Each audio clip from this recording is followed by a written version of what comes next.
Assalamualaikum warahmatullahi wabarakatuh. Perkenalkan, kami dari kelompok 2. Kami akan menjelaskan materi tentang teori Gestalt. Perkenalkan, nama saya Wina Permatasari, NIM 105281103122. Perkenalkan, nama saya Nur Afisa dengan NIM 105281103522. Di video ini kami akan menjelaskan tentang materi teori Gestalt, dan materi pertama yaitu akan dibawakan oleh Afisa. Baiklah, di sini saya akan menjelaskan tentang terapi Gestalt. Terapi Gestalt adalah terapi perpaduan antara humanistik, eksistensial, dan fenomenologi, yaitu memfokuskan diri pada klien, memfokuskan diri pada pengalaman klien. Here and now adalah di sini dan sekarang, yang berarti memfokuskan diri yang terjadi pada masa sekarang. Itulah tadi apa yang dimaksud dengan terapi Gestalt. Adapun menurut pandangan Gestalt, yaitu jika kita ingin mengetahui sesuatu hal, kita harus mengetahui keseluruhannya. Karena kalau hanya melihat pada bagian tertentu, kita akan kehilangan karakteristik penting lainnya. Nah, hal ini juga berlaku pada tingkah laku manusia dan dinamika kepribadian manusia juga. Gestalt memandang manusia secara positif dan punya tanggung jawab untuk memikul tanggung jawab pribadi dan hidup sepenuhnya pada pribadi yang terpadu. Itulah tadi pengertian dari terapi Gestalt dan pandangan Gestalt. Selanjutnya, penyampaian selanjutnya akan disampaikan kepada teman saya, kepadanya Wina Permatasari. Saya persilahkan.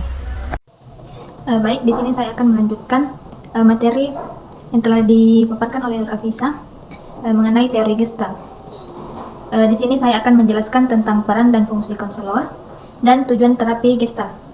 Baik, yang pertama, peran dan fungsi konselor. Ajaran Peirce yang sering diucapkan adalah kekosongan pikiran Anda dan capailah kesadaran. Kesimpulannya adalah pada dasarnya seorang konselor menantang klien agar menggunakan kesadarannya secara penuh. Konselor harus menghindari penafsiran dan pemikiran serta ucapan berlebihan. Yang utama adalah bagaimana seseorang konselor mampu membuat klien berkembang kesadarannya sehingga mampu mengatasi hambatan pertumbuhan kepribadiannya. Tugas yang diemban konselor adalah menghapuskan hambatan-hambatan yang selama ini menghalangi klien untuk menembus jalan buntu. Tugas seorang konselor selanjutnya adalah mengonfrontasikan klien pada pembuat keputusan, apakah ia bersedia atau tidak mengembangkan kemampuan yang dimilikinya secara utuh. Yang artinya klien harus membuat keputusan tentang apa yang mereka ingin dan lakukan, serta bagaimana mereka ingin menyelesaikan masalah. Karena klien adalah orang yang paling menentukan apa yang akan atau tidak akan dijalankan dalam terapi. Selanjutnya, tujuan terapi Gestalt. Tujuan utama terapi Gestalt membantu klien untuk dapat mengembangkan kepribadiannya secara menyeluruh dan memiliki kemampuan untuk memecahkan permasalahannya sendiri. Sasaran utama Gestalt adalah pencapaian kesadaran. Yentov Gunarsa pada 1996 menyatakan bahwa proses pencapaian kesadaran yang terus-menerus akan menghasilkan sebuah pemahaman. Klien dapat memahami keadaan dirinya secara utuh, tentu saja akan semakin berani mengambil tanggung jawab, baik dalam membuat pilihan atau menentukan keputusannya untuk dirinya sendiri. Teknik terapi Gestalt. Terapi Gestalt memiliki cukup banyak teknik dalam pencapaian kesadaran. Bahkan dalam penggunaannya, klien menyadari bahwa teknik tersebut diterapkan karena dibuat dalam bentuk permainan.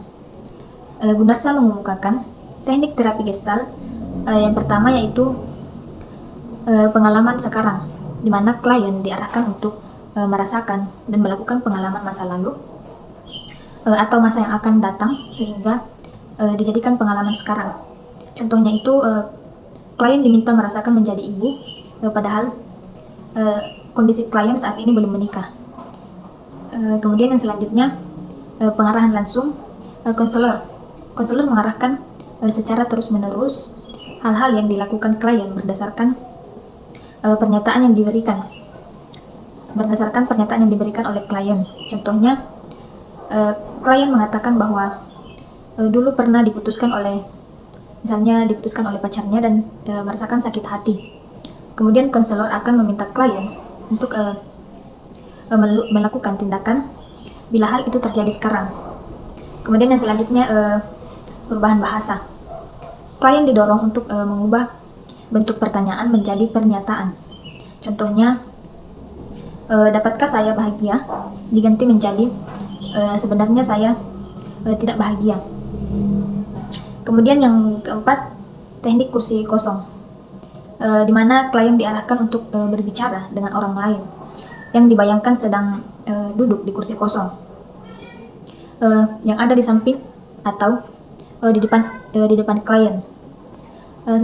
Setelah itu, klien diminta untuk berganti tempat duduk dan menjawab pertanyaannya, seolah-olah sebelumnya klien adalah orang lain tersebut. Teknik ini disebut juga permainan perang atau role playing. Kemudian yang selanjutnya, yang kelima, yaitu berbicara dengan bagian dari dirinya, di mana teknik ini adalah variasi dari teknik kursi kosong. Intinya adalah klien melangsungkan percakapan antara bagaimana yang ada di dalam dirinya yang menimbulkan konflik. Baik, adapun kesimpulan dari terapi Gestalt, yaitu terapi Gestalt dikembangkan oleh Friedrich Perls adalah bentuk terapi eksistensial yang berpijak pada premis bahwa individu-individu harus membukakan jalan hidupnya sendiri dan menerima tanggung jawab pribadi jika mereka berharap mencapai kematangan. Pandangan Gestalt tentang sifat manusia, bahwa individu memiliki kesanggupan memikul tanggung jawab pribadi dan hidup sepenuhnya sebagai pribadi yang terpadu. Bagi Perls, tidak ada yang ada kecuali sekarang, karena masa lampau telah pergi dan masa depan belum datang. Maka saat sekaranglah yang penting. Dalam terapi Gestalt terdapat konsep tentang urusan yang tak selesai, yakni mencangkup perasaan-perasaan yang tidak terungkap seperti dendam, kemarahan, kebencian, sakit hati, kecemasan, kedudukan, rasa berdosa, rasa diabaikan, dan sebagainya. Kemudian tujuan dari terapi ini adalah menjadikan pasien tidak bergantung pada orang lain, menjadikan pasien menemukan sejak awal bahwa dia bisa melakukan banyak hal, membantu klien agar menemukan pusat dirinya. Fungsi konselor yaitu membantu klien dalam melaksanakan peralihan dari dukungan eksternal kepada dukungan internal.